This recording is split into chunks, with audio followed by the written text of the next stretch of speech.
நீ இருக்கிறியே ஓல கொட்டாயா, சும்மா நடக்கிறியே தவள கொட்டாயா,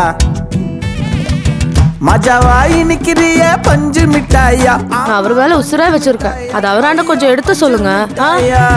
சோஜாவா படுத்துக்குவேன் ஓமடியில சாஞ்சு, சும்மா வாட்டமா இருக்கிறிய வாட்டர் பாக்கெட் மூஞ்சி. நீ ஏன் எப்ப பாரு மொட்டை தலையாவே இருக்க?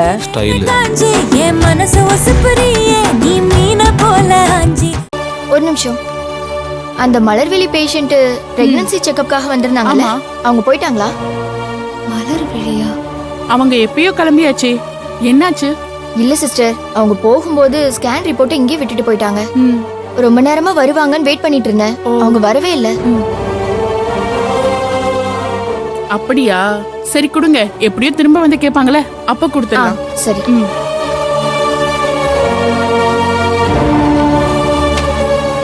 மேடம் நீங்க வாங்க.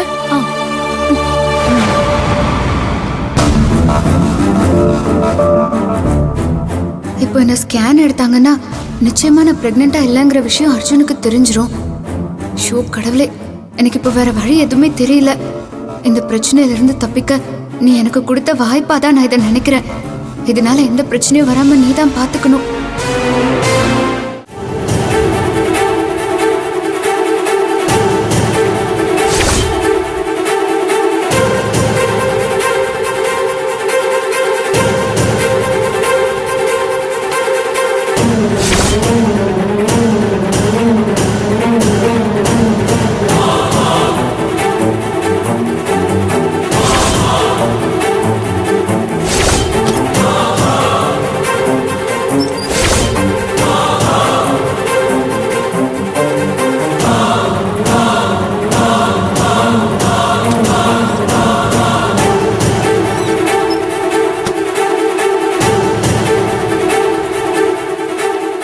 இந்த ரிப்போர்ட்டை எடுத்துட்டு போய் நீங்க டாக்டர் கிட்ட போய் கன்சல்ட் பண்ணிக்கங்க. Okay sister. போங்க.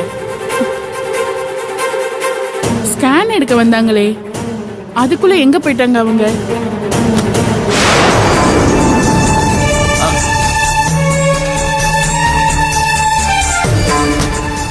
என்னம்மா, அதுக்குள்ளே ஸ்கேன் எடுத்துட்டாங்களா? ஆமா டாக்டர், போன உடனே எனக்கு தான் ஸ்கேன் எடுத்தாங்க, அதான் சீக்கிரமா கொடுத்துட்டாங்க. சரி கொடுமா, உட்காருமா.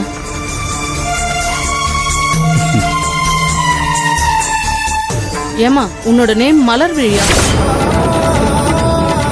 இல்ல ஆண்டி, மலர்தான். அப்புறம் ஏன் இதுல மலர்விழின்னு இருக்க? ஆமா டாக்டர், நான் மலர்னு தான் சொன்னேன். பக்கத்துல அவங்க இன்னொரு பேஷண்ட் கிட்ட பேசிட்டு இருக்கும்போது மாத்தி டைப் பண்ணிட்டாங்க. என்ன இவ்வளவு கேர்லெஸ்ஸா இருக்காங்க?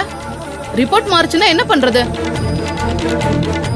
அவங்கள டாக்டர் இருக்கட்டும் விடுங்க, ஏதோ தெரியாம தான் அப்படி பண்ணிட்டாங்க, அதுக்காக எதுவும் சொல்ல வேண்டாம் ப்ளீஸ். ஆமா ஆண்டி, பரவாயில்ல விடுங்க. ரிப்போர்ட் கரெக்டா இருந்தா ஓகே தானே? சரி, இத பத்தி நான் அப்புறம் பேசிக்கிறேன்.